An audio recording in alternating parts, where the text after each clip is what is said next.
The theory very often, when people hear it, post-traumatic slave syndrome, I try to kind of get at kind of what's going on in the room. There's ambivalence, there's feelings of, you know, what? Come on now. What are we saying now about the slavery thing? It's over. You know, get over it. You know, we're done. We have that kind of feeling. And how possibly is she drawing a connection between something that happened so long ago in contemporary society? You know, come on, are you trying to find an excuse? Are you trying to blame people?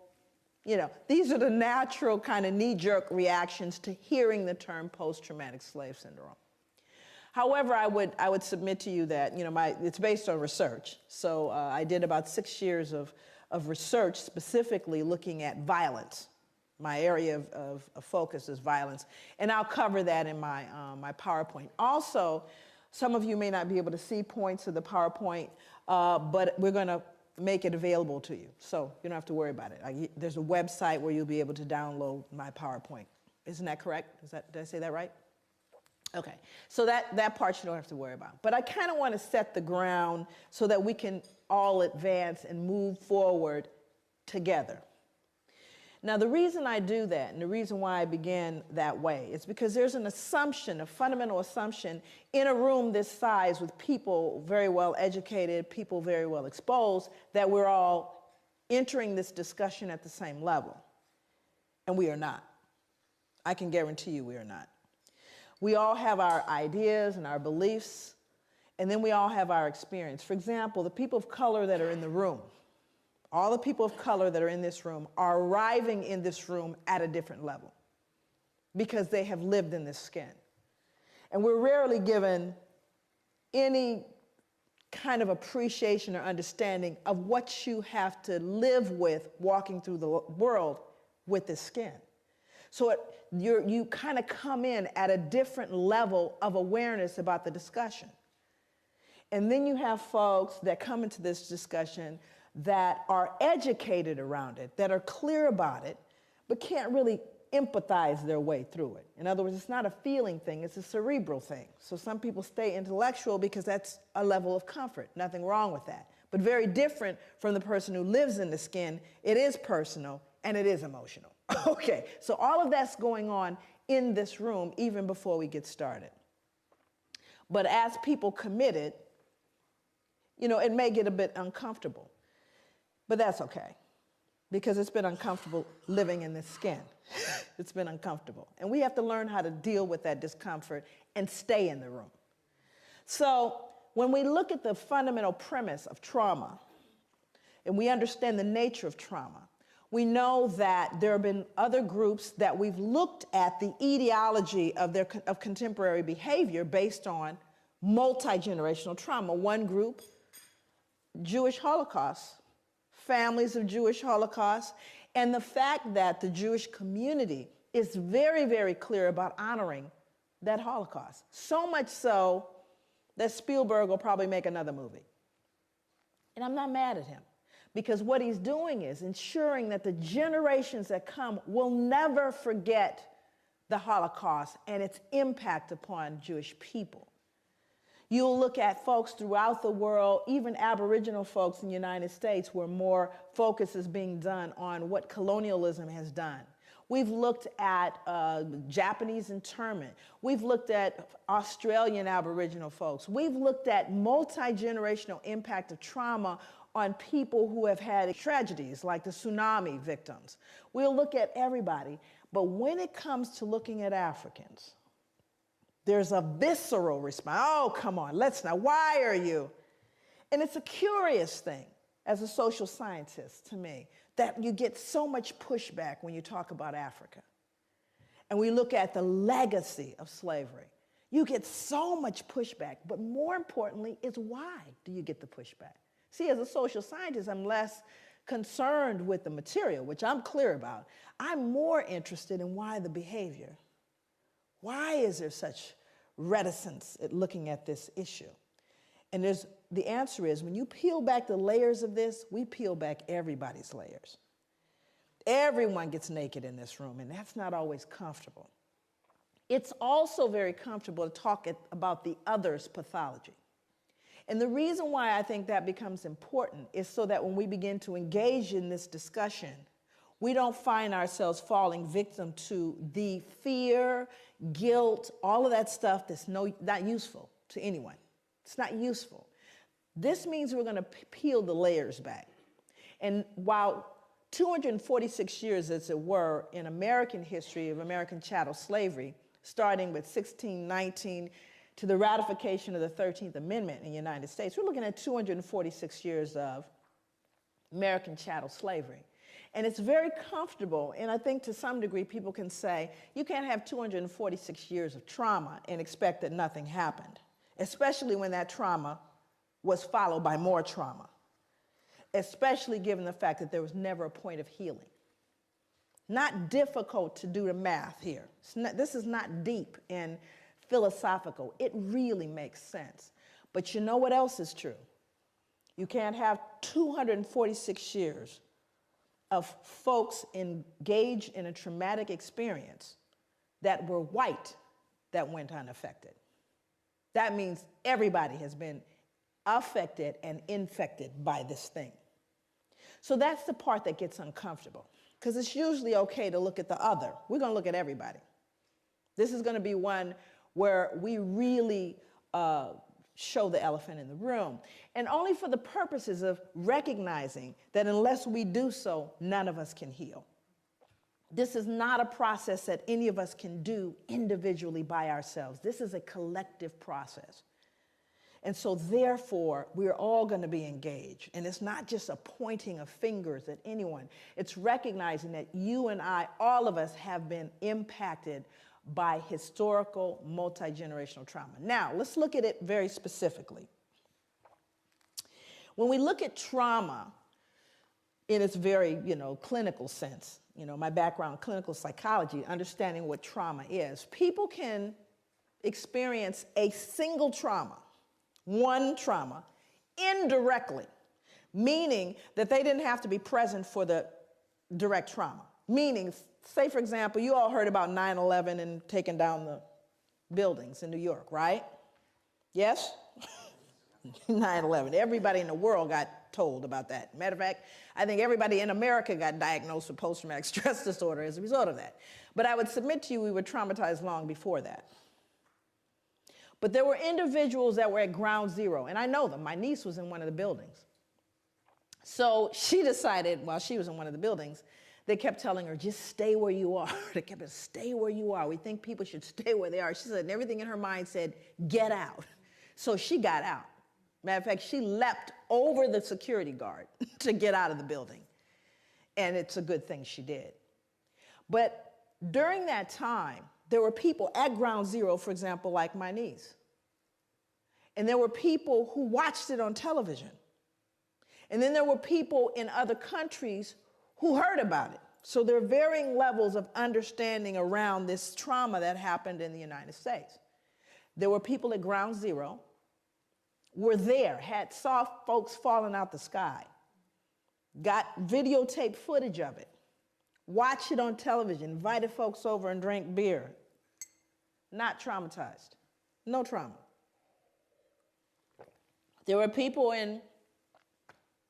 maybe in another country, in Brazil, saw it on television, in psychotherapy right now, can't get on planes, on medication, and people talk softly to them twice a week.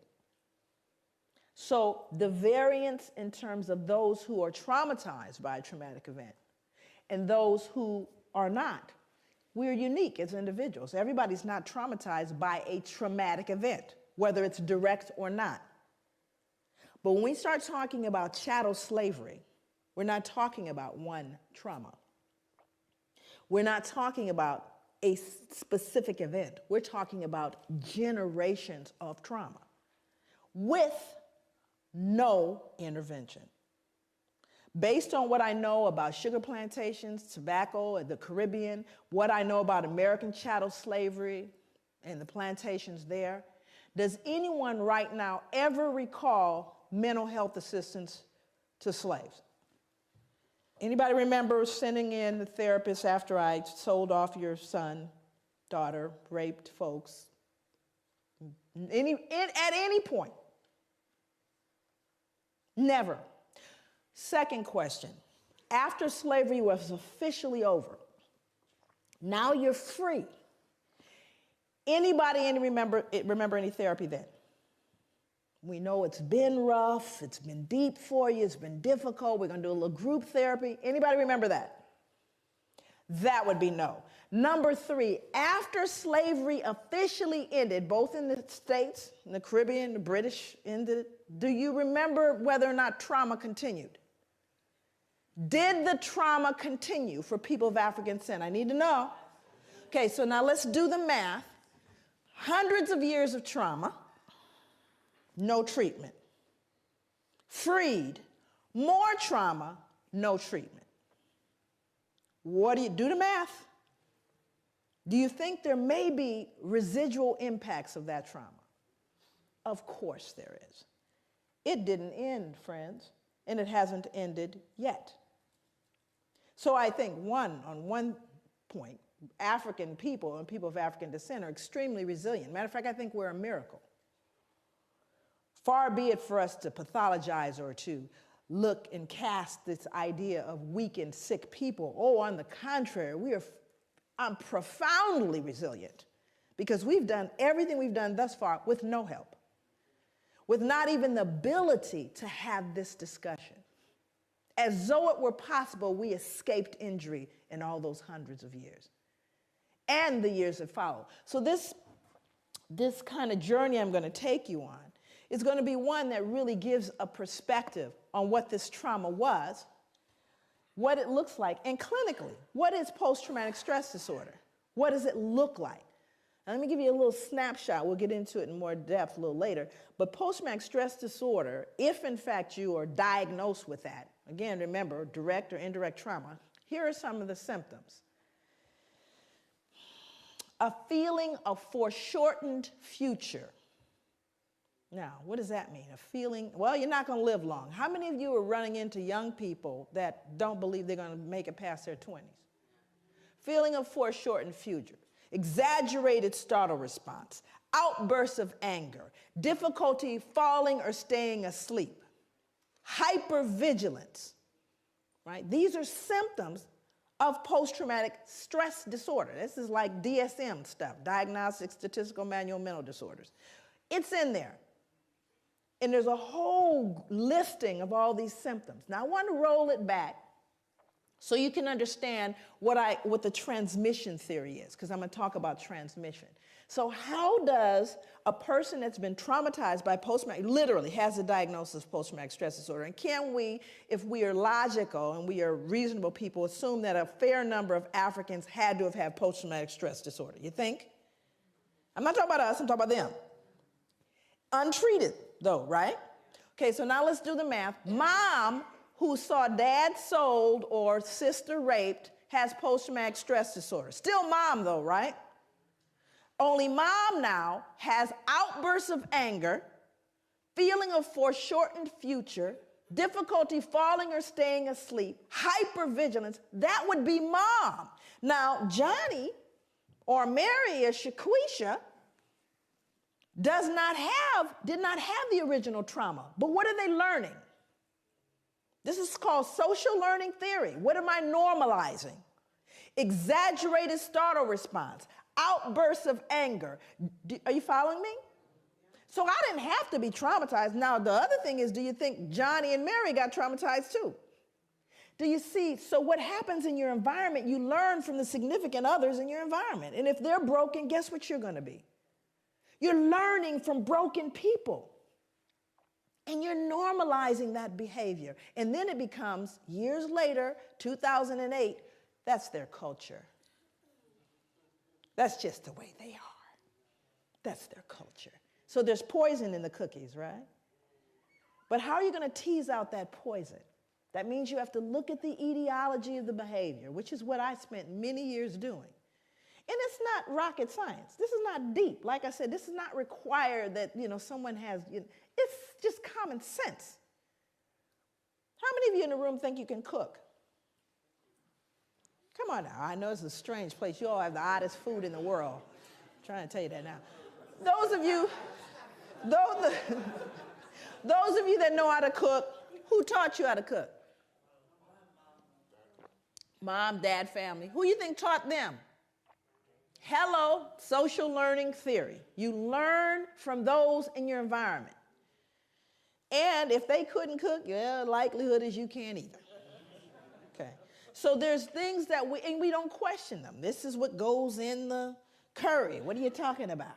This is how you make curry. Well, how you know? Because that's the way my mother made it. Well, maybe, she didn't get the recipe right. Actually, I wrote Post-Traumatic Slave Syndrome, the book, which is here. The book is called Post-Traumatic Slave Syndrome, America's Legacy of Enduring Injury and Healing. I recently have written a study guide, which is being edited now. But the reason why I wrote the book is really to put a name to what I was looking at. I started to look at behaviors in African people and people of African descent. A long time, people ask me all the time, I just was interviewed by ABC, and they wanted to know, where did this come from? It came from growing up black. No, there's nothing deep there. I grew up looking at black folks and wondering why we behaved the way we did. Very little had to do with white people. Very little. I was looking at black people, and I wanted to understand our behavior. I am 50 years old, and I remember looking at people who were, growing up in South Central Los Angeles. That's where I grew up. My parents are from the South, from Louisiana, and from Belize. And one of the things that I started to notice are certain behaviors that black people engaged in that I started realizing, not just African Americans, African Caribbean people, I came here, heard the same thing, behaviors around what we look like. Like, for example, I would hear people, and most people here, white or black, or wherever you are in the spectrum, you've seen the behavior and wondered about it. And I know you have, because I wondered about it. Where you have black people that aren't black. How many people have met black people that actually aren't black? Now, this is an interesting phenomenon. These are black people that will tell you before, first of all, they certainly look black to me. They look black, but they don't say they're black. I've got quite a bit of Indian in me. Did I mention that a lot of my family are from, all of a sudden there's something else, right? And you're looking going, sure could have fooled me, you look black to me, right? Now, this would be something that I could ignore if it stopped when I was a child in South Central, but it didn't. You could hear it in rap music today.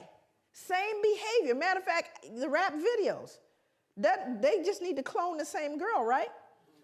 I could draw her right now, what she looks like. The little wavy hair, and she's black, but not too black, okay? And what is that about? What is its etiology, and why does it persist? That means that it's an intracultural phenomenon that's being passed along through generations. But why? What is this self-loathing that I see in contemporary black folks? I'm not going back to slavery. I'm talking about today, who hate and despise the reflection in the mirror. That's what I wanted to know.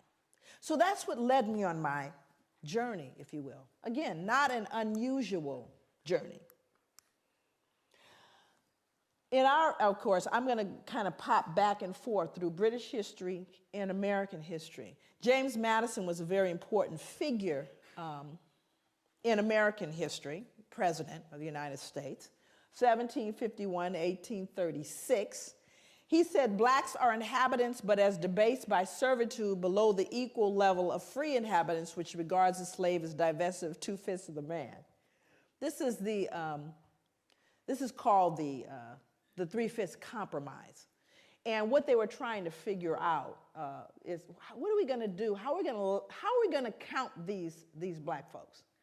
Because, based on how many people you have residing in a particular state, the more representatives you can send to the House of Representatives, and thus the more power that particular state can wield. So the question was, how do you count the slaves? Well, Southerners, who of course enjoyed slavery, they wanted to count them. They said, yeah, count them. That gives us more power. Where the Northerners saw it as an opportunity to abolish slavery, said, well, you can't count them because you don't consider them human. How can you count people who have absolutely no freedom that you do not count or treat as human beings? So the agreed upon solution is to count 3/5 of a state's total slave population. And so as a result, they became 3/5 of a man, divested of that. But it's almost as though you're not talking about a human being anymore. And that's what's scary about this. And I always start my talks by saying that when you see folks dressed up like this, and I know you all see a lot of them, you should get worried. I always get concerned when I see them dressed up like that, like this guy here. This next guy was someone that I struggled with. You all know him, Richard Oswald. He's the son of a Presbyterian minister, international trader of enslaved Africans. What's so deep about this gentleman is how wealthy he became as a result. He would be worth, based on the 1700s, right now he would be worth $68 million.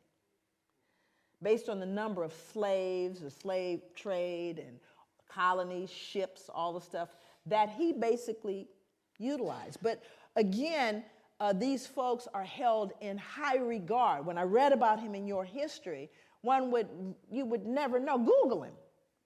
You'd never know the ugly trade that he was engaged in because we've sanitized it, you see. It all got kind of sanitized. But what's important is to understand the wealth amassed. And see, this is where people get afraid, particularly Europeans. This is where the whole, oh my God, dare I say the big ugly word, most folks are afraid of, because we don't really care too much about the healing. That healing stuff, go on and get better, you people. But don't try to touch the resources. That would be reparations. We don't want to have that conversation. We're okay if you all go heal, however you're going to do that. But let's not talk about the reparations story. But when you start looking at the wealth amassed, and then you got to look at the Church of England. It gets real ugly, because then you start realizing what is a foundation for the Church of England. Folks that blessed the slave ships. And then, of course, and this is interesting about John Newton, because we all know about, the first thing you hear, John Newton, what's the next thing you hear? Amazing Grace. John Newton, Amazing Grace. Well, let's figure out what happened before he got Amazing Grace. He said slaves are lesser creatures without Christian souls and thus are not destined for the next world. Now, what becomes important about this kind, and you'll see it both in American history as well, there is this kind of dehumanization of African people. Because you got to ask yourself this question: how do people who deem themselves superior, who see themselves as the civilizers, who recognize themselves as what we call manifest destiny, the white man's burden of civilizing all the rest of the races, how do you reconcile being the superior being and engaging in barbaric behavior? What that produces is something called cognitive dissonance. How many people are familiar with that? Cognitive dissonance is really thinking discord. It's when you begin to feel conflict between what you believe or understand or hold to be true, and you are then faced with behaviors, either in yourself or others, that conflict with your fundamental belief. It produces cognitive dissonance. Human beings don't function well with cognitive dissonance. You must remove the cognitive dissonance in order to function. So in order for people to perpetuate slavery and to perpetuate that whole system that lasts for centuries, you had to remove all dissonance associated with it. Can't be anything wrong with me. Certainly isn't us. We're the civilizers. We're the superior. So it must be them. Oh, yes. Well, you see, they don't even have souls. Now I can go to sleep because I'm not really dealing with the human being. Are you following me? Okay, let's see what else he said. He said, when the women and girls are taken on board a ship naked, trembling, terrified, they are often exposed to the wanton rudeness of white savages. The prey is divided upon the spot. Look at the choice of words, the prey. Resistance or refusal would be utterly in vain. And then he says, I sinned with a high hand. Yeah, and then he wrote Amazing Grace. Okay. So it's really important to understand that hand in hand with the behavior was a mindset that is so damaging. You see, I call it the secret. Not the secret that everybody's been talking about, that secret. This secret is the kind that makes you sick. How many people here are in mental health, have done direct mental health treatment with folks? If you've done any, you know that the secrets make us sick, yes? Isn't it the secrets that cause people the pathology? Right? How long have white people had to hold this secret? How long and how many generations had to stop and pretend Grandpa didn't do what he did? That the wealth we enjoy was not on the backs of some of these little girls. Think about how long one had to keep that secret. And the only thing you could do is either pathologize the other. It's all their fault, because it certainly wasn't great granddad. Look how well he dresses. Do you understand what I'm saying? So when I say that this pathology goes hand in hand, I kid you not. Then you have science. And whenever we are in a process of trying to legitimize things, it's so amazing. You know, people always say this to me, even black people, when they hear about post-traumatic. Because you know it's not correct unless you can count it and measure it, right? Science is the final. It is the number one. If you can say it's scientific, then you basically trump everything else, right? Science determines reality. So if we can scientifically assert a thing to be true, then in fact it is true, because it's scientifically proven. It's a scientific fact. Matter of fact, that's what people will tell you when you try to say to them, I don't know if I agree with you. You know, it's scientific. It's a scientific fact, what I'm saying here, right? Which somehow makes it what? True. And it's also in a book. Now let's do the math. It's in a book, and it's scientifically proven. Did anybody here realize that recently we lost a planet? Anybody know what planet we lost? How you lose a planet? You know, I became fond of the little picture with we lost a planet. We didn't lose a planet. You know what it means? Science was wrong. Now, have they ever said, you know, we were wrong about that planet thing? No.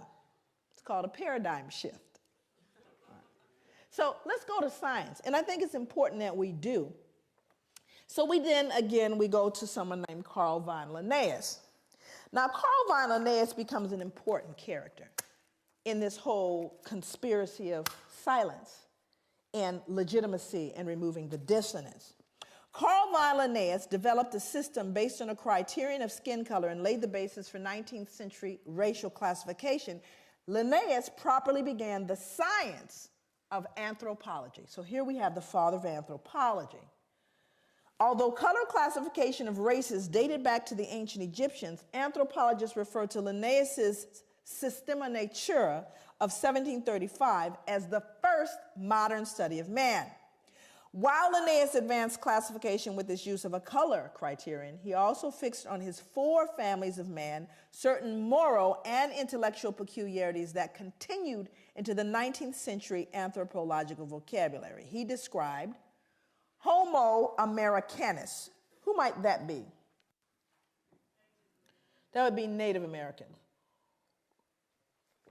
American Indians. Homo Americanus. And what did he say about them? He said they were reddish, choleric, obstinate, contented, and regulated by custom. Homo Europaeus, as white, fickle, sanguine, blue-eyed, gentle, and governed by laws. Homo Asiaticus, that'd be Asians, as sallow, grave, dignified, avaricious, and ruled by opinions. And Homo Afer, as black, phlegmatic, cunning, lazy, lustful, careless, and governed by caprice. These insights into what Linnaeus defined as racial character, personality traits, behavior, intelligence, language, and a host of other related categories were transmitted into subsequent attempts at a science of classification and became more fixed than the races themselves. Not a shred of science here. But it is in a book, and it's touted as science. And what's more important, you know, my students, I teach graduate students in social work. And they'll say, but Dr. Leary, my God, we're looking at 1707 to 1778. We are, right? After all. But do you not hear these same attributions today? You know, those blacks, they're lazy, you know, all of the exact same, am I telling the truth? In your newspapers, in your accounts of them, do you not hear these very same things? So does it matter that it started in 1707 and 1778 and has no scientific merit? That's multi-generational, is it not? It's being passed along.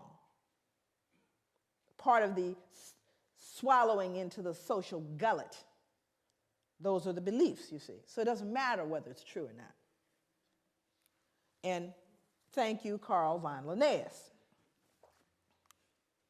Again, he's removing the cognitive what? Don't they deserve to be treated the way we treat them? Have we not just justified what we've done? After all, I just told you this is who they are.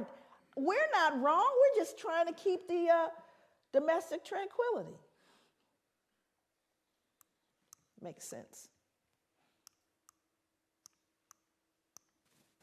I'm having a clicker thing. There we go. Johann Friedrich Blumenbach. Just look at him. He's not right. We could tell already. But he had to contribute his part as well. He says, now this man, Johann Friedrich Blumenbach, he was an individual. How many of you are familiar with the term Caucasian? Oh, yes. Then you know Johann.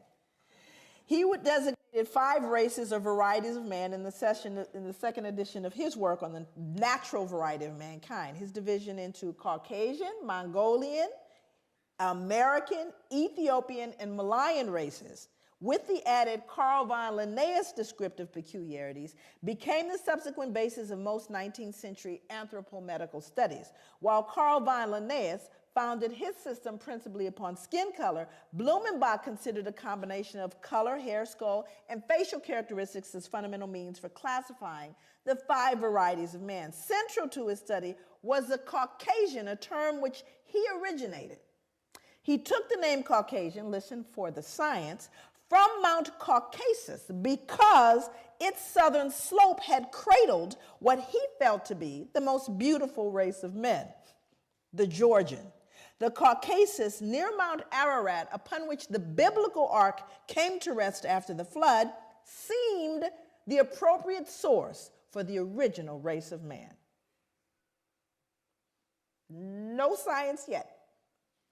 Now I'm going to quote him. These are his words. For in the first place, the stock displays, as we have seen, the most beautiful form of the skull, from which as a mean and primeval type the others diverge by most easy gradations on both sides to 2 ultimate extremes, that is, on the one side the Mongolian, on the other the Ethiopian. Besides, it is white in color.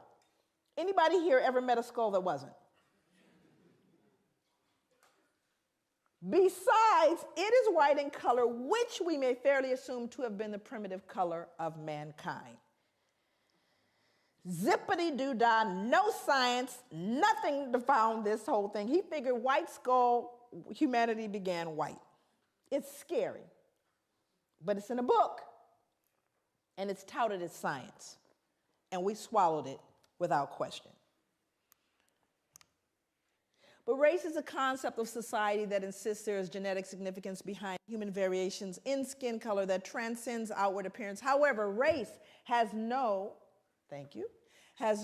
scientific merit outside of sociological classifications There are no significant genetic variations within the human species to justify the division of races. Mankind is one. We are one humanity. Isn't it a shame that we are still debating that in 2008? But the reason why we continue to debate it is we still try to reconcile the ugly stuff that we've never dealt with. We still want to say they deserved it, so no one has to feel bad about all of those little babies dying and ignoring the ravages of Africa and killing young black males in urban cities, and disproportionate imprisonment and disproportionate disparities in health. Oh, it must be their fault. How do you reconcile it? You see, rather than deal with it, we just continue to try to justify the behavior. Thomas Jefferson, you all know him? Yes, he's one of my favorite people, actually. I close out my book with a soliloquy from Thomas Jefferson. I actually end my book with it. Because Thomas Jefferson made a statement. Here's a man highly regarded in the United States. I mean, there are more statues of him than probably anybody. And he made a statement towards the end of his life. He says, "Indeed, I tremble for my country when I consider that God is just and that his justice cannot sleep forever." You see, it haunted him to his grave because Thomas Jefferson knew. He knew what would happen. Matter of fact, he predicted exactly what we're dealing with today, what happened between people of African descent and those of European descent. Predicted it. He was a bright man. How do you reconcile behaving in such a barbaric way? Well, let's see what he said. He said blacks smelled bad and were physically unattractive. Well, this was inconsistent with his behavior because, you know, he fathered slaves, Sally Hemings. So it didn't smell that bad, huh? Now, here's a more important one. He said we required less sleep. Now, that one's more interesting to me. Why would he need to? What dissonance was he feeling that he would need to believe that blacks required less sleep? Why? What did he do? You know, he owned slaves. So what do you think? How hard do you think he worked them? What was the work day for a slave? Sunrise to sunset. But do you have any empirical evidence, Joy? Can you prove that? Because you know, if you can't write it, you know, count it and measure it, it didn't happen in European culture. Is that correct? You've got to count it and measure it. How many of you have measurable objectives? Measurable outcomes, you better measure it. I don't care if you tell them. Can you tell your boss really, truly, at the end of the year, we're doing better now? I've been to work every single day I've watched, and I can guarantee you we're doing better. Is that going to fly? That would be no. That means you have to count it and measure it. And if you didn't count and measure, it didn't happen. So when you start looking at the notion of requiring less sleep, that's an interesting thing because I have to believe if I work you that hard. And boy, I got humbled when I found out how hard folks worked in the sugar plantations. Ooh-wee, I got humbled by how hard folks in the Caribbean were worked. But what I decided to do is I looked at the Library of Congress. Most of my work over the 9 years that it took to write the book, 6 years of that was research. The other part of it had to do with doing interviews of elders and reading slave narratives, and there are thousands of them. This is just one taken from the Library of Congress. Sarah Gudger from North Carolina wrote, "Never known nothing but work, never knew rest, felt like my back was going to break. This the gospel truth." Then I looked at what happened in the sugar plantations, and this was amazing. One final set of grim numbers underlines the way slaves on sugar plantations like Codrington, which was a plantation in Barbados, were systematically worked to an early death. When slavery ended in the United States, slaves imported over the centuries had grown to a population of nearly 4 million.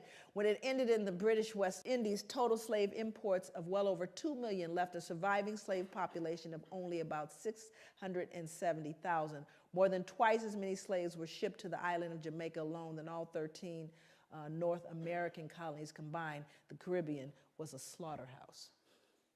In fact, the reason why there was more importation of slaves to these plantations is because they died so frequently. They were treated so badly, ate so poorly, that females never reached their menstrual cycles. They never actually started their menstrual cycles, so they couldn't reproduce, you see. And so many of them died, they had to import more. That's how treacherous was, you lazy black folks that you are. Isn't that ironic, though? What's so ironic is black people run from the shame of feeling like they're perceived as lazy. I mean, I live with that so much that when I would go to hotels, I would leave it cleaner, because your mother, everybody's mother taught you, leave it cleaner than you found it.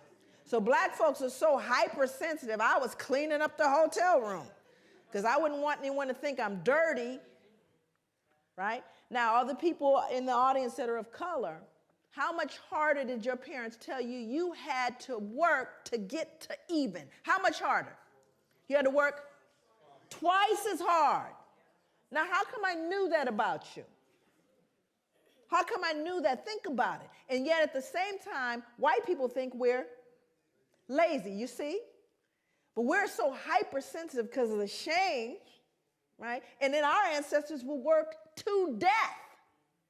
To death. Recently, they unearthed a slave cemetery. They unearthed actually a slave cemetery in New York City. It's on Wall Street, by the way, in the shadow of the bull.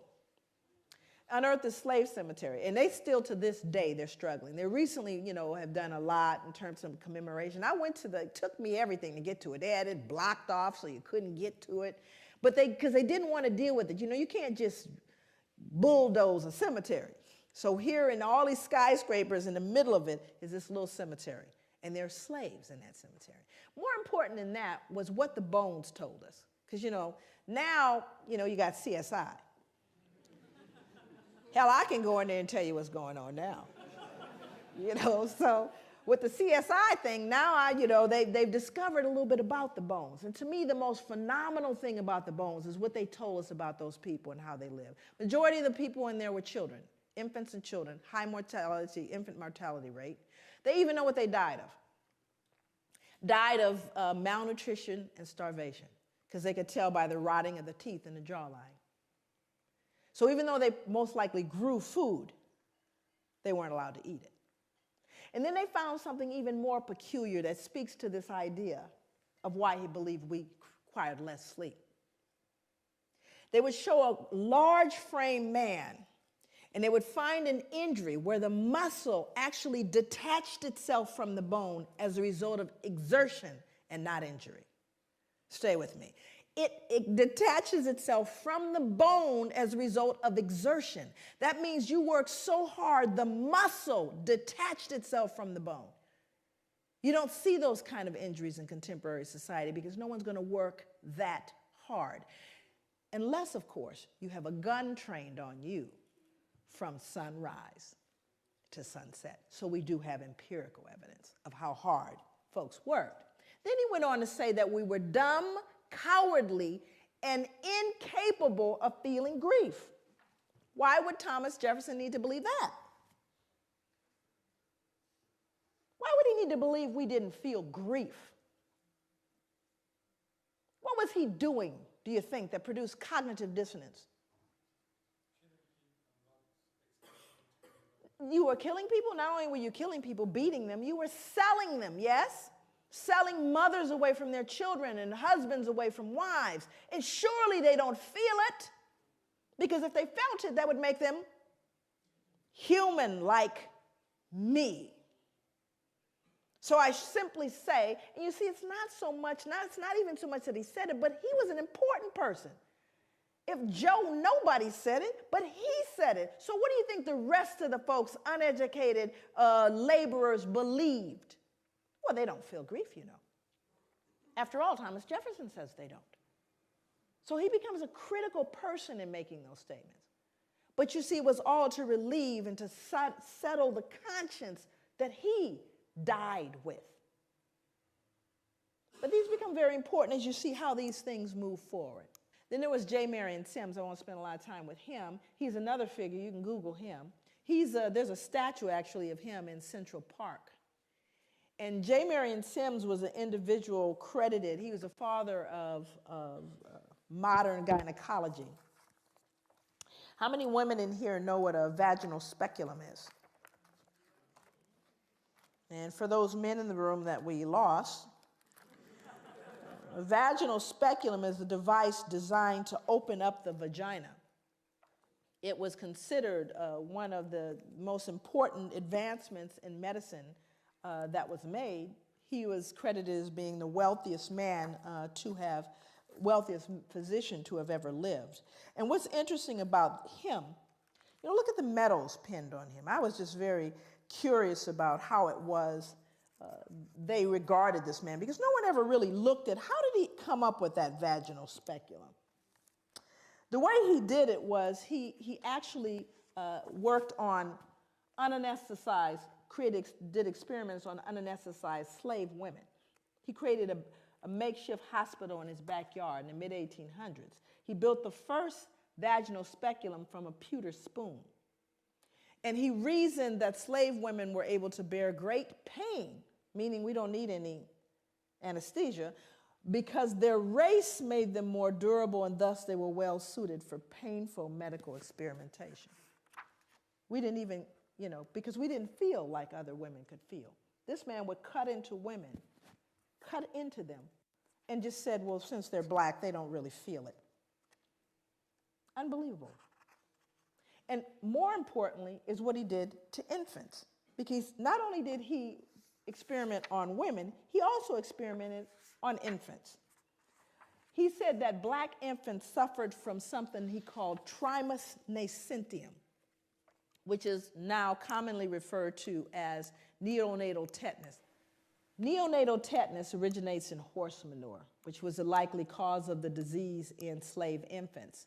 He attributed it to the indecency and intellectual flaws of slave infants, together with skull malformations at birth. That is a shoemaker's awl. And that's an 1800s shoemaker's awl. He would stick that into the heads of brand new infants in an effort to realign their skulls based on the indecency and intellectual flaws of their parents, to treat the malady. Of course, it was 100% death rate. But that's what he would stick in the head of a baby at birth.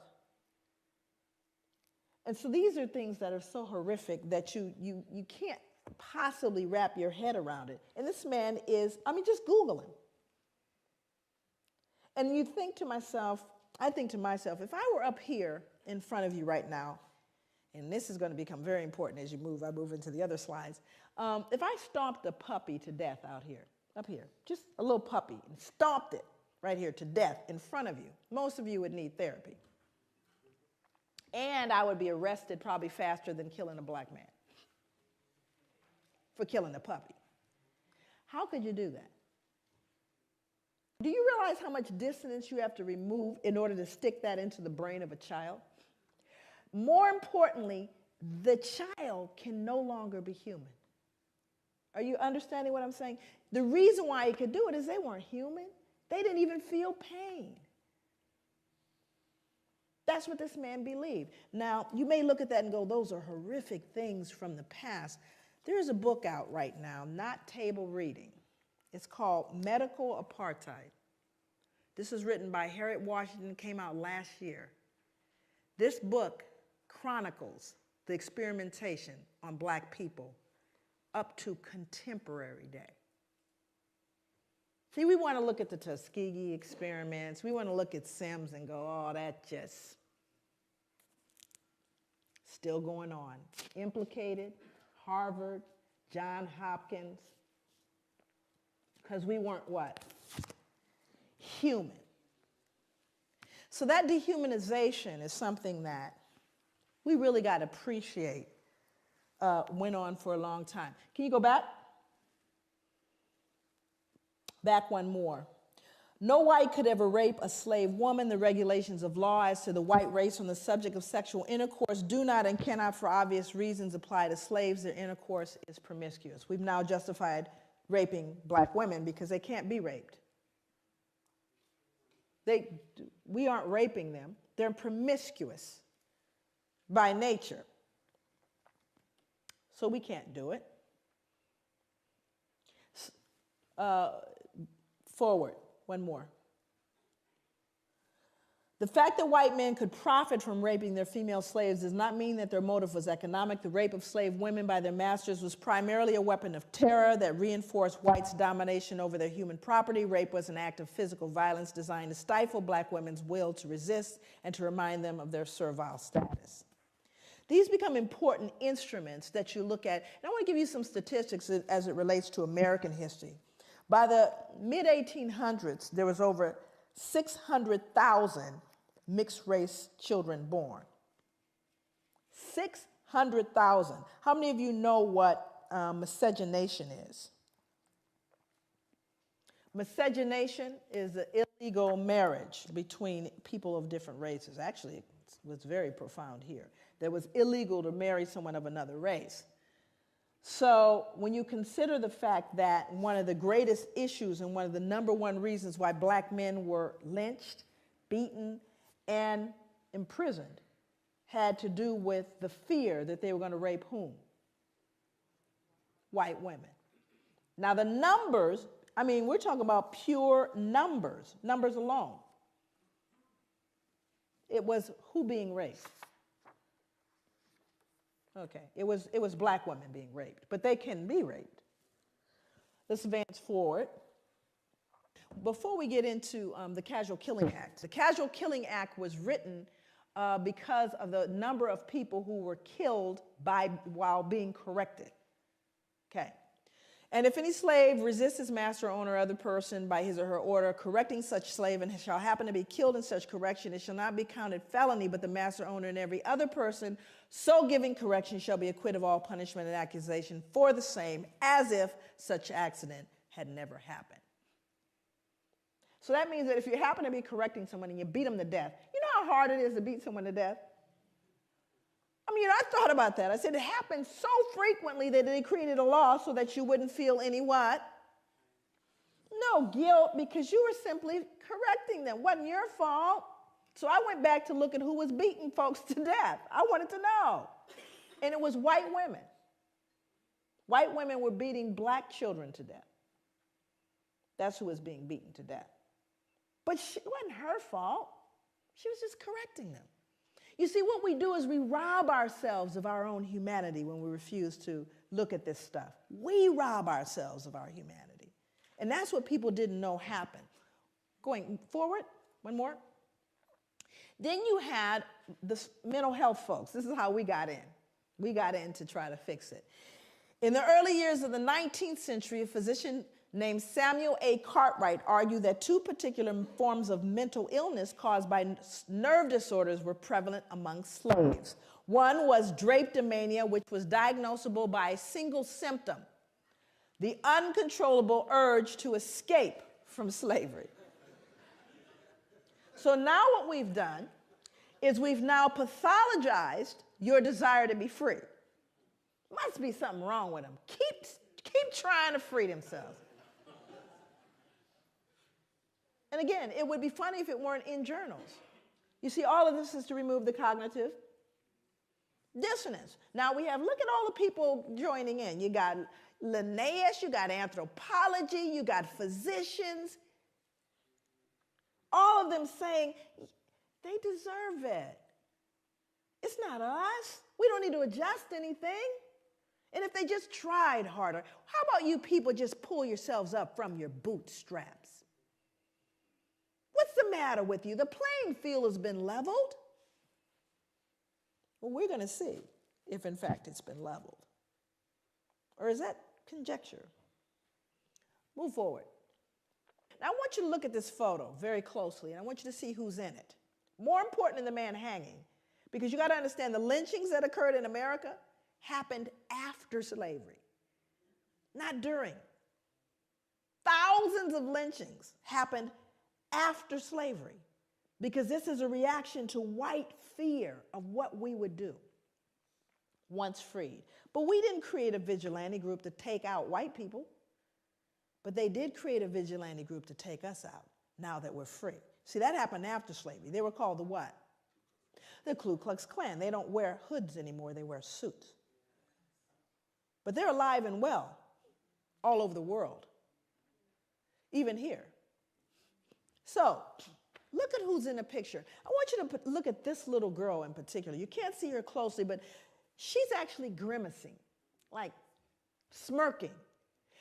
Now, remember, let's go back to the puppy concept here. She would be loathed and torn up probably if this was a puppy, which means he's less than that, because she's not disturbed. This little girl is not disturbed by this, but she should be, shouldn't she? People always ask me, they go, Joy, what was the impact on white people? There it is, right there. Can't feel any empathy for him. None, zero, zip. There's a little one back here, even smaller. Because whatever she's been taught or told, socialized to believe, makes him no longer human. That's the greatest danger to white people, is that they can't feel it. And there's a reason why white people can't feel what we're talking about. My God, what would you then feel? It's tough. So I've got to believe, oh, it's all over now. It's not my fault. I don't benefit. It's not a big deal. Let's move on. It's not all of those things. But we don't say that to Jewish people. I dare you. But you have to understand, when you unearth this one, that's what we did to our children. Let's move forward. This is a similar photo to the one that is used in Denzel's movie. Now, and again, most important, this is a man that's being burned. Also, I won't read the depiction, but there are newspaper accounts of this. It's written in a book called 100 Years of Lynching by Ginsberg. No pictures, just newspapers that say not only did they burn him, they decapitated him, cut him into pieces, and used parts of his body as things to put on mantles. So people would say, get me a tongue, would you, or a liver, a little crisp, so I could put it on the mantle. Now, again, I want you to look at the folks. I want you to look at who's here. We're not talking about the toothless, big gut, hooded wonder, are we? We're looking at plain old, common, dressed up folks. They're squeezing, please, I want my picture taken. Are you following me? This is somebody's cousin, uncle, somebody. And the ability to do that, dehumanize this man and rob them of their humanity all at the same time. All at the same time. That is the most dangerous, treacherous thing that could happen. What did Hitler do? He dehumanized human beings, put babies in ovens. Anything that robs us of our humanity is a danger to everyone. And that is what's going on with people of African descent all over the world, because not only did it get done here, but who did we tell? The entire world we told these people don't deserve any value. Everyone wants to be American, not y'all. But when we go, I literally go to countries all over the world. America sets the standard, and thank God for what happened later. Let's move forward. So a lot of people start saying, well, y'all got free, right? Y'all are free, everything's fine. Because see, whenever you talk about post-traumatic slave syndrome, people get locked there. So there's a myth that after slavery ended, the playing field was leveled. Was it? Remember, all the lynchings occurred after slavery. That wasn't during, after slavery. So you had black sharecropping. Now, we didn't get a lot of black history in our schooling. I have 4 degrees, and 3 of them advanced degrees. Never did I get black history. I got about 2 pages of black history, and one of them, what page was a picture? And there was a picture of the little folks with the cabin. You probably saw the same picture. It's a little cabin, the little guy on the porch with the banjo, little children running, frolicking about, eating watermelon, right? Everybody happy? And we certainly need little Mary and little Johnny to believe that they were happy. The slaves were happy people. And they had a nice place to live. Because we couldn't have them feeling cognitive what? Not little Mary. She can't start questioning what Grandpa did. So I want you to see this because those are leftover slave quarters. He's a sharecropper. So now let's go back and take a look at sharecropping. Now these are folks that were slaves, no longer slaves, decided I'm going back to be a sharecropper on the same plantation that I was enslaved. Why would you do that? Let's move forward. Here's why. Because when you did try to leave and you go north, because you're free. I want you to go north now.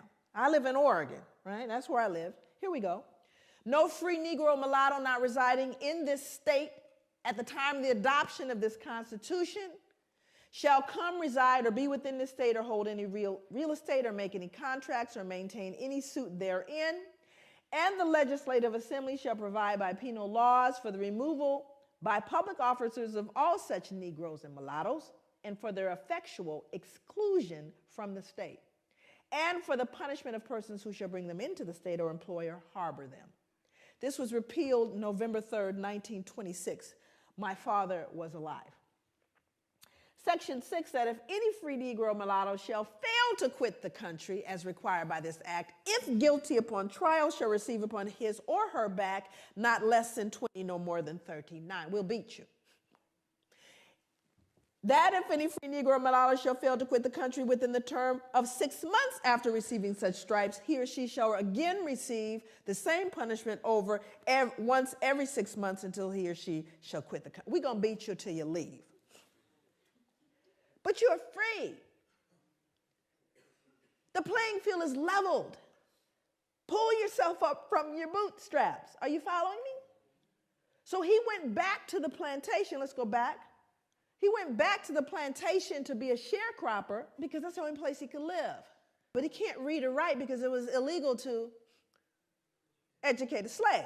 So I'm illiterate. I go back and I say to the slave owner, past slave owner, okay, now I'm coming back to work for a fair wage because I'm free. And the slave owner says, sure, you can come back.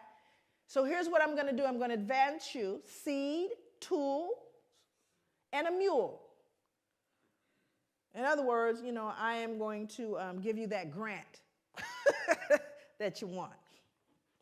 And we're going to let you work with that. And at the end of the year, we'll settle up. Well, the grant's never enough, is it? And so at the end of the year, he's found owing. And what must he do to pay off that debt? He's got to work it off, yes? And his children have to work it off, yes? That's called debt servitude or another form of slavery. But you all are free. What are you whining about? Let's move forward. Move forward. So, well, can we lease them? Now, everybody wants to know big issue. You have overrepresentation here. Guess how I know? Overrepresentation in the criminal justice system has its etiology. It was big business then. It's big business now. You're going to get free labor one way or another. New slavery is imprisonment. Well, let's see. Why was this? It was so successful. By the mid-1898, nearly 3/4 of Alabama's total state revenue came directly from this institution. Well, of course, I wanted to do research on what they did because they're free. But now we're arresting them at alarming rates. And for what? 12 years for vagrancy, loitering, startling a white woman, looking menacingly at a white woman. That's what they got 10, 12, 15 years for. And many of them, 25%, died under convict lease, more than during slavery, because there were no protections, because now we have another label to justify our behavior towards them. And what's their new label?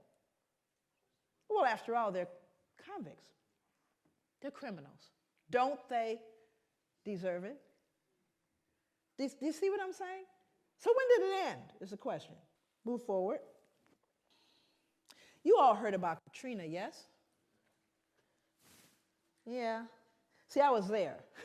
My family's from Louisiana. I went to the Ninth Ward. Sometimes you can't pay attention to what the news says. It's important to actually go eyeball what's going on, which was very interesting, because it was one of the most horrific events I'd ever seen and probably will ever see in my life, where black folks were just simply treated differently. Did you notice that? Here's the good news about Katrina. Everybody noticed it. So all the rest of the world, where we learned, send us your poor, your huddled masses yearning to breathe free, your democracy, your equality. They said, what happened with that Katrina thing? All that stuff y'all talked about. Well, let me read this. This is from Associated Press, taken straight from the newspaper. In the front, actually, the top part here is actually a woman, but they think it's a man. Anyway, it says, a young man walks through chest-deep floodwater after looting a grocery store in New Orleans on Tuesday, August 30th, 2005.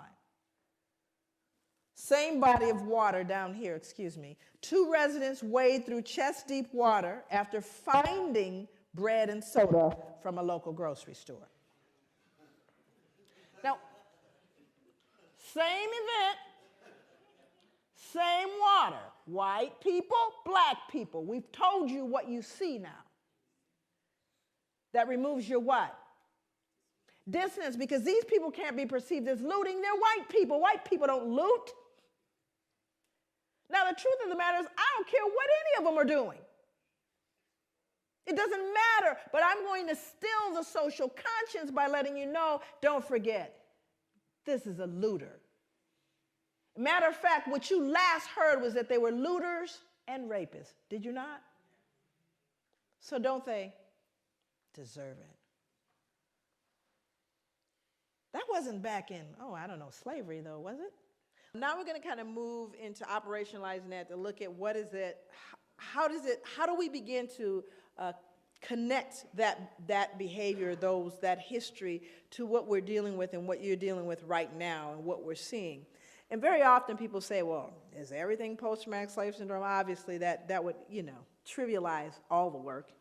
We cannot lay squarely on the shoulders of post-traumatic all the problems that we see, nor can we place all the problems squarely on the shoulders of white people or any of the above. So hopefully we won't digress into anything that is that foolish in terms of a discussion.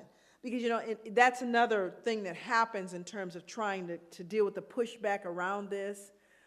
Then we move into extremes, and it tends to dilute the realities that are going on. So hopefully we're way beyond all that. Well, now she's saying everything is post-traumatic. No, I'm not. And most of my work, my background is really in the field, doing work in the community and grassroots. That's where my training was in terms of my clinical work. And just, the fact that I've always been, this work started on the ground. It didn't start here. Matter of fact, I got the attention of places like Oxford and Harvard and, the Ivy League and major institutions, even the FBI, but those were things that happened after I started doing the work on the grassroots level. And so for me, my commitment is to healing. So this is not an exercise in some kind of broad intellectual esoteric. It's really about how do we then take this information and help a person extricate themselves from behavior that they've learned and or been socialized to believe, black and white, and everyone in the middle that has been affected by this. What do we do? So this is kind of looking at the contemporary kind of reflection of the trauma which is white supremacy and terrorism. That continues. We see that on a daily basis in the United States as well as here. This book is called Breaking Rank by Norm Stamper.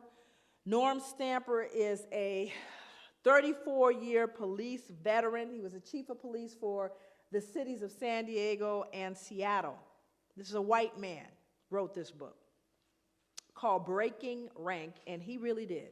So all I can tell you is he broke rank. I've been trying to meet Norm. Norm travels quite a bit, and he gets a considerable amount of death threats because of what he's done. But he talked about, and this is contemporary, and remember, that's what we're looking at. How does it reflect itself today? I've heard some police officers refer to prostitute slayings or to the slayings of blacks as misdemeanor murders, employing an unofficial code for them, NHI, which means no human involved. Now, these are on telephone calls. These are on calls that you hear on police officers speaking, hey, what do you have? Well, we have an NHI. We have no human involved. It's a black person killed. Do you see what I'm saying?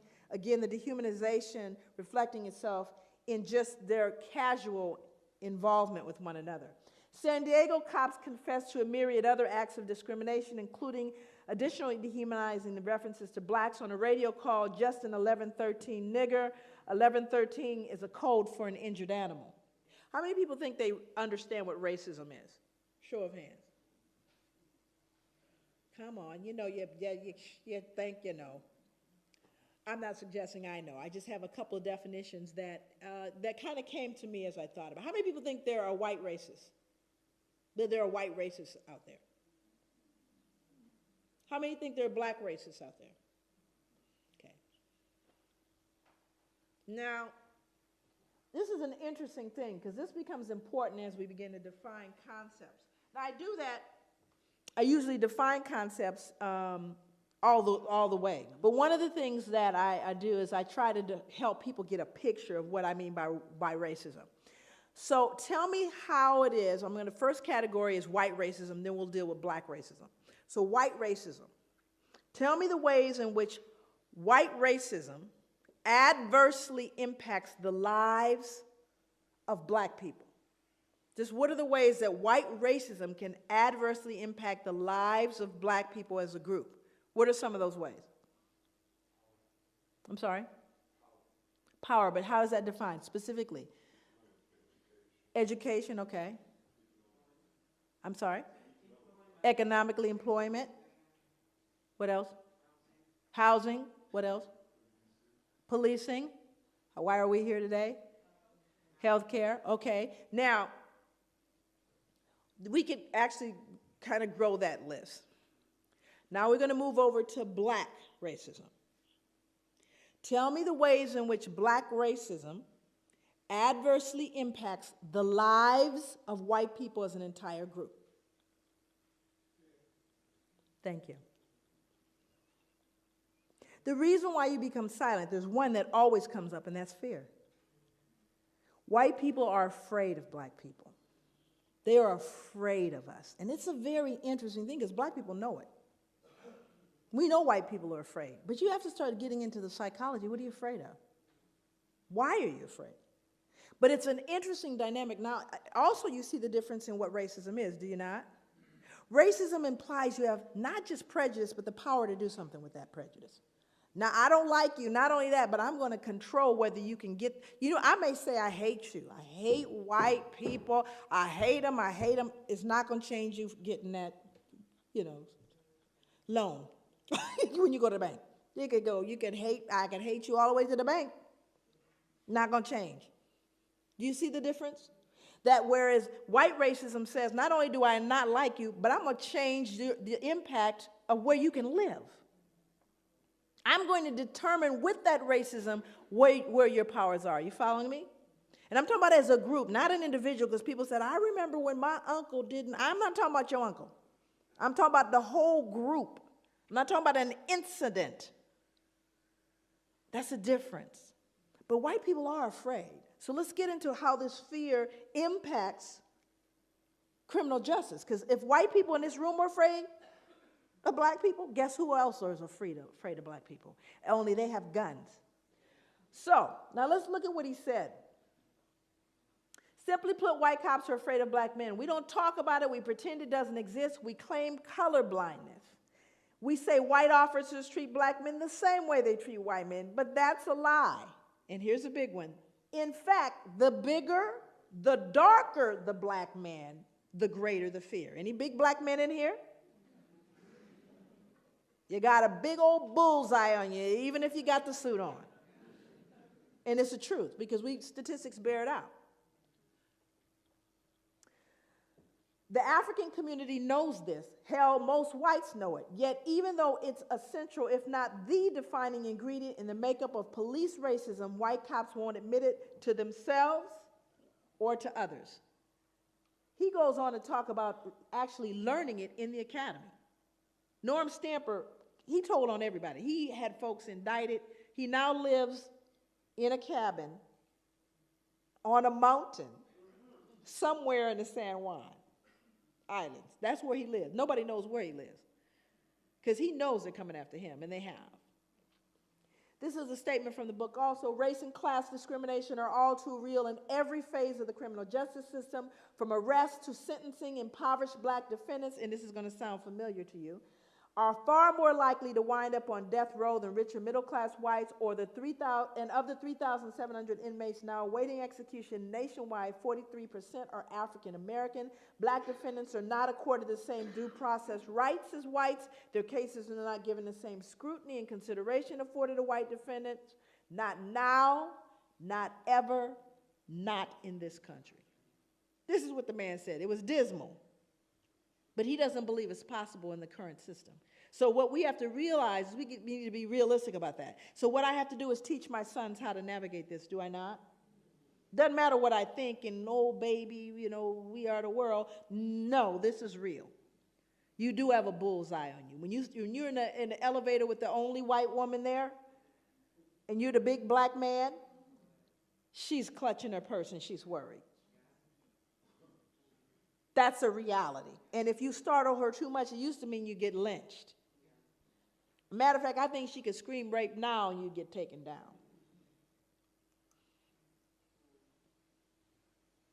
Now, this is interesting because this has to do with women. You know, my father used to say if a white man has a cold, a black man has pneumonia. And if a black man has pneumonia, a black woman has cancer. It just kind of figures out that way. In 1986, on-duty California Highway Patrol Officer Craig Payer strangled a San Diego State University student named Kara Knott and threw her body off a 70-foot bridge. Motive, she'd resisted his sexual advances. Now let's go back and understand that, and this is an interesting thing. I worked with adolescent and adult male and female prostitutes for 5 years. I don't want you to get that confused. I'm not an ex-ho. I've actually had people say, gosh, she's come along, you know, she used to be. She's done so well. So somehow when I say that, people think I've never been in the life. Okay, I work with adolescent, adult, male and female prostitutes as a case manager counselor. Okay, and during that time that I worked with folks, it was very interesting to see the perspectives and the behaviors and the attitudes that people had about prostitutes. I mean, when folks want to be, if you want to start off as a serial killer, just go kill the prostitutes. Nobody cares. They don't even CSI don't investigate the prostitute slayings, right? But when we begin to see what's been happening with particularly women of color, you know, just historically, women of color have been fodder for white men. Now, what started in the backwoods or in the cabin with the slaves, it never went away, you know. And I want to speak to this because this is a tough one to swallow too. But imagine they did a study back in the 80s, and they asked men across the board, cross races, if you could get away with sexually assaulting a woman, raping a woman, in other words, and there's no possible way that you'll get, you know, penalized for it. Do you ever get? How many of you would consider doing it? This is just regular Joe, go to work with the kids. 70%. 7-0. Said if I could do it, I would do it. Imagine being able to do that for a couple hundred years with impunity. Imagine, you don't have to worry about, you talk about pedophilia and all that. Imagine being able to buy that. And then you could beat it to death, too, and get another one. I know it's tough to wrap your head around, but what happens to an appetite created like that? Where you could rape a black woman anytime you wanted to, and it wasn't considered rape because she was promiscuous. Hundreds of years. We're not talking about a few years. Hundreds of years. Protected by the law. No moral. You could go to church. It was all good. Where do you think that went after slavery ended? It didn't go away, because guess who's the number one? You got folks who are pimping the women, and then you got the ones that are buying them. And who's buying them? Same middle-aged white males between 35 and 60, married with children. 5 years I work with them. These are the Johns. Still are the Johns. And still are getting hold of some of that black body. Are you following me?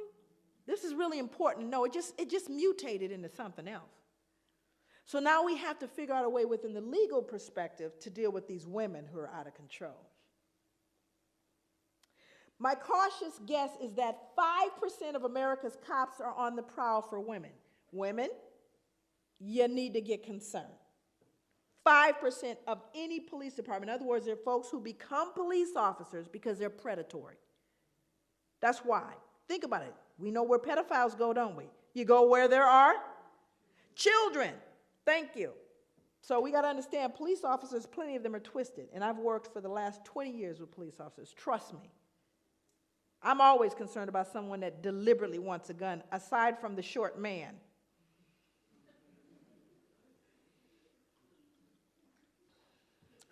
In a department the size of Seattle's, that's 63 police officers. In San Diego, 145. In New York City, 2,000. The average patrol cop makes anywhere from 10 to 20 unsupervised contacts a shift. If he's on the make, chances are a predatory cop will find you or your wife, your partner, your daughter, your sister, your mother, your friend. That's in general. And you see, you get a freebie when you have a person of color because they have no rights. It is not hard to understand why people of color, the poor, and younger Americans did not and do not look upon the police as, quote, theirs. Compare and contrast. Are the police, as an institution, known for their protection of the innocent against deception, or do they deceive the innocent? Do the police protect the weak against oppression or intimidation, or do they oppress and intimidate the very people they've sworn to protect? Again, we're not talking about anybody that just fell off a truck. We're talking about a 34-year police veteran who went back, by the way, to get his PhD. Now, this was a study I did, the research I did. Now, let me explain kind of the basis of this research. 200 African-American male youth, 100 of whom are incarcerated, right? 100 of whom are not, but are from the same neighborhood. That was my, the group that I was working with. So one of the things that I wanted to do, over here on the right side, what you see is my dependent variable, what I'm trying to predict. And what I'm trying to predict is the use of violence. So what I discovered was the most significant predictor of African-American adolescent violence, when I did the multiple, in other words, I put all the variables together to see out what was most significant. The baseline variables are witnessing and victimization. We already know they're going to fall out because they're baseline. We already know that. Was respect. The most important predictor, respect. Think about that. How do you get respect as African-American male, period, but a male youth 16 in your society? How does he get respect? Got to get it, though, because he's not going to roll up in a corner and bawl and die somewhere. He needs to get respect. And as black people, I say this all the time, and I'll end here, that we can ill afford to swallow whole what is called cultural. We can ill afford to swallow that because there's poison in the cookies. And the only way to get the poison out of the cookies is not someone from the outside looking in, but those who are living in this to be able to look at themselves and assess it with a level of dignity, a level of safety that perpetuates a sense of well-being and healing.